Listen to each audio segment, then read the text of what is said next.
Dis in haar aanleiding van 'n studie wat hulle gedoen het en ek dink ons almal moet baie fyn luister. Volgens hierdie studie het 89% mense 'n smartphone en dan 77% het 'n laptop of 'n notebook, 54 het 'n tablet, 32 het 'n smart TV, 42% het een of ander speletjie wat ook met die internet gekoppel is en 11% is nou die lanies het 'n internet connected home appliances. En dit alles stel jou bloot dat jy gehack kan word saam met ons in LT. Jim Green, hooftegniese beampte by Golden Link Cyber. Welcome back, Jim. Good morning, yes, and welcome back, and good morning to the viewers. Yeah, it's always good to see you because then we know we're going to feel safer afterwards or not. Or not, yeah. Yeah. Just an introduction, just Golden Links, what do you guys do in terms of business?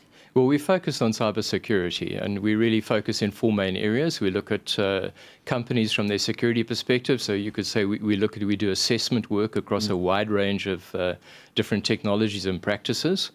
We also help companies put appropriate solutions in place to protect their information and secure their infrastructure. We also have a training component where we look at basically creating awareness and upskilling technically in the area of cyber. Cyber is quite a complex area. It involves multiple disciplines and putting specialist packages together in terms of, for instance, helping people run simulators to actually look at what they do in terms of their cyber defense is important. And then the fourth area, which we're starting to introduce into the country now, is cyber operations, where we actually assist businesses to actually monitor for potential breaches and incidences against their network. And then as individuals, the reality we're facing, having internet connections, multiple devices in our homes. I mean, everything's connected. My phone and this, laptop and this tablet. What's the risk? Well, the more devices you have, the higher your risk. And typically what happens in a home, if you think you have devices you actively use, like your tablet or your laptop, and then more and more we're having devices that we set up and then forget about, like our CCTV camera, our burglar alarm, and we don't give them any security attention whatsoever, other than just following the installer's guide, and then we think it's all going to be fine. Now, from a normal perspective, most of us have got some awareness about the importance of having antivirus, about keeping your software updates running, but those out of sight and out of mind devices, like your camera, once they're installed, we forget about them. And sometimes they can be sitting with software that's can be 5, 10, even 10 years old in some cases, and they've been thoroughly exploited, hacked, broken, and we never thought that those devices also need to be updated and maintained appropriately.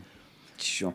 I know this one guy, they caught him, that he hacks your computer's microphone and camera. And it was hundreds of people, and then he watches you from your own little, and that is scary. We actually have an employee here that actually decided to close the camera due to that, because she heard that as well. And she said, what, she must stop walking naked around in her house. I tried to tell her that as well. But no, that's easier than closing the thing down. But some of the latest scams in terms of viruses and hacking? Well, I think at the end of the day, the scams focus on one primary area. The weakest link in any computer system is the user. So scams will continue to come that will try and, in a sense, create a false sense of confidence. They'll try and mimic something. They can be what we call social engineering exploits, where I've had this a few times. Somebody will phone me up at home and say, oh, I'm from Microsoft, and there's this latest thing out, and we just want to check on your machine to see if there's a problem. Would you allow me to remotely log in onto your machine? Can you just give me a password? Or if you're using something like TeamViewer or something, can you just give me a number that I can actually connect to your machine and see what's going on? Under no circumstances respond to that. Microsoft will never phone you about a weakness. Yes. You may read about a weakness in the press, you'll be referred to the Microsoft website, you'll get a software update, but nobody will ever come and log on to your machine. I normally tell the guy when they do that, please give me your phone number, I'll phone you back. And if they refuse to give me the phone number, that's the first thing you have a problem. So I think ultimately one needs to be educated and educate yourself when it comes to viruses and stuff like that. So how can we as a user secure our home or then the online area rather? Well, there's quite a few things that we should be doing. And in the industry, the professional IT guys will look at a number of typical things. And some of these practices we actually need to bring into the home. They're not particularly difficult things to do, but they're good practices that we should have. First thing, we must have strong passwords, particularly for things that have what we call administrator accounts.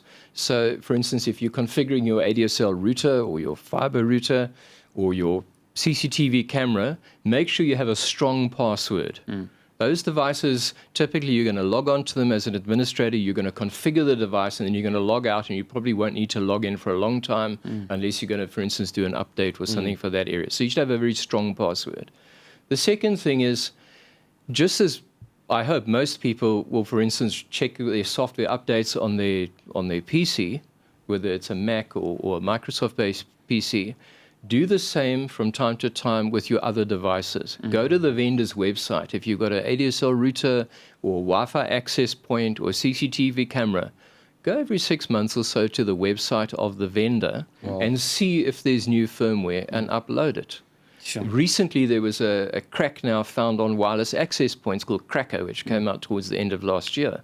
And what was considered a secure protocol to log on to a wireless access point, a protocol known as WPA2, they found there was a design flaw in the protocol. So if the vendor had done the right thing and implemented the protocol correctly, you could find a way to, there's a tool out called Cracker that you could go onto the wireless access point and force the wireless access point to reset its password to all zeros. Sure. And then Which basically means then you've got control of the access point. Then you can load malware on it, you can do all sorts of things, and you can intercept other people's traffic. Sure. So vendors are working to fix this, obviously, but if you have a wireless access point, check your vendor's website and do an update for the fix. Just to pick it up, we were talking how to protect ourselves, passwords, some other tips that you've got. Yeah. Well, basically, we've got two groups of things you need to do. We spoke a little bit about proactive steps that you can take with your technology. This is stuff that you do before an attack. And then the second area, which is when the attack is actually happening, and probably your most important defense is user awareness. Remembering that people are going to go after your information, you need to be aware of the types of tricks that they will use in terms of the most visible ones. So if we just carry on our discussion a little bit about the proactive steps, one of the other things that I wanted to add there is, if you think of your typical Windows operating system that most people are using, one of the things that I suggest to people to do is when you've set up your PC, you normally set it up as an administrator because you've got to load software and do various things to configure the machine. As soon as you've done that, create yourself a normal user account for yourself and never use your machine in administrator mode. Because administrator mode means software can install itself and do all sorts of things. And with administrator mode, if you get an infection, it'll go into everything you've got. Because effectively, administrator mode opens the door for everything. In user mode, you restrict yourself from being able to install software. So if some software tries to install, you'll get a little dialog box that'll come up and say, please enter your administrator name and password. And immediately that already should be a big red alert to you if you're not intending to do that. So that's a simple step. The other thing is, if you've got family members, you're sharing a machine, create user accounts for each family member. And then when you set them up, set what they can do on the user account. That way, particularly if you've got youngsters, you can set, for instance, higher security settings on your browser and those type of things. So you're effectively administering your machine and who can do what. In a corporate, that's exactly what you do. Is we have the principle of what we call least privilege. Give yourself just enough privilege in terms of what you can do on your machine for what you need for your day-to-day. And if you need to go higher than that, then you can just use an override with your admin password. The other thing, which is also really an important defense, is simply the issue of backups. The best defense against ransomware, that type of thing, is have a backup. If you regularly back up your machine, I make a habit of every night when I go home, I plug my machine into another machine on a little network that I have. It's not connected anywhere. And I synchronize all my documents to my offline machine. Then if something goes wrong with my laptop, or it's stolen, or it's damaged, or it's broken for some reason, I at least know when I rebuild the machine, I can still recover my data. And that's the thing. And then Very basic things, I'm going to interrupt you again. So we're going to go on with those list. And as well, I want to find out about gaming, especially when you've got children playing online games. We spoke about protecting yourself, and especially now, the more stuff you have on the internet, just to go on with that list, what people must do, strong passwords, we discussed, backups, the best thing for hacking. More things? Well, an antivirus package is really important. That kills probably 20 to 30% of the types of attacks that you have. And get a package that has web reputation built in as well. Because web reputation will at least hopefully tip off for most of the sites that you know, if you click on or you're looking to go somewhere, it'll block you trying to reach a site that's otherwise been blacklisted on that area. So these are things that help you. But at the end of the day, probably the most important thing that you have once you've done your proactive defenses is the awareness issue. And the most common area there is bad links on the internet, going to sites that are somewhat dodgy. You're asking for trouble if you're going there. Go to sites that are known and have a reputation. And the second thing is being aware of phishing on email. Phishing by far is the most, how can I say, successful threat surface that an attacker will use. They will send you an email, and you need to look carefully at your emails. Look at the source address. Where did it come from? Do I know this address? I had one company that we were asked to go and help was recently attacked. Somebody created a domain that looked just like their domain, and they had L's in their name, so they changed the L's to ones. At first glance, it looked like it was an internal email, but it was actually from somebody else, and in it there was a phishing attack listed in it. So it's subtle little changes that people use like that. So bottom line is, if you're receiving an email from someone you don't know, be very cautious. The next giveaway is typically the salutation. If it's very generic, like hi and nothing, the person doesn't know your name, so they're not going to try and guess, because then it'll tip you off. Or, for instance, if it says hi and it uses your email name, like you might be, you know, in my case, Jim G, whatever. If it says hi, Jim G, then I know they don't know me. Yes. Yeah. You know, because that's not my name. They saw it, yeah. You know, that type of thing. So the salutation is also a giveaway. Wow. Another giveaway is there a sense of urgency built into it? You must do it now. If you don't do it now, you know, like you'll get something claiming to be from your bank. We're concerned that your account has been hacked. Please click on this link to log on and check and change your credentials. Giveaway.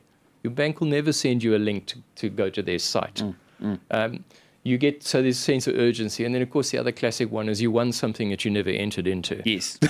You're a winner. Like the lottery. You're a winner. Or you are the beneficiary of some long-lost, 6 times removed cousin from some other part of the planet that you've never heard about, and the lawyers are finally falling for that. And people go for that. Sure. Now, phishing attacks, how's this? When a phishing campaign is run, there's been some stats done on this. Within 90 seconds of a phishing attack being launched, someone will have downloaded the package. And statistically, about 1 in 4 people get duped with a phishing email who receive such an email. Hectic. That is just amazing. And simply these are things that were just a little bit of, call it awareness, observing what you're doing. And it's important to know this and also to train your family to be aware of all these things. Kids are starting to play with email, educate them on it. When you see a phishing email, whatever, get the family round and get them to look at it. Tell them why it is suspect. Yes. Train them to see these things. That is actually your best defense and awareness.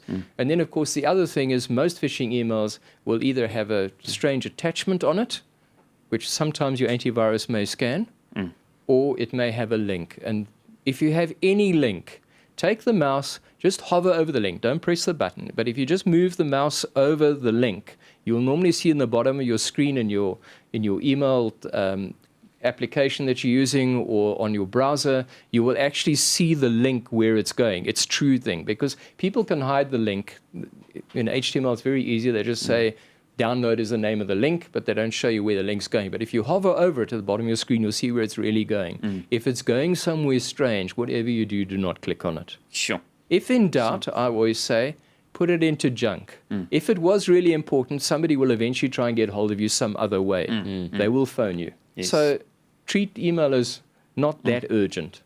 Jim, I just want to show you, I've got one that says, and it was on Friday, invoice as promised paid, see proof of payment from someone I don't know. And I realized... Standard phishing email. Ja, that is just standard. Absolutely. Thank you so much. Ek hoop, ek wou eintlik meer tyd gehad het, but we'll have you back sometime. Thanks for the visit. Thank you. That's great. Thank you.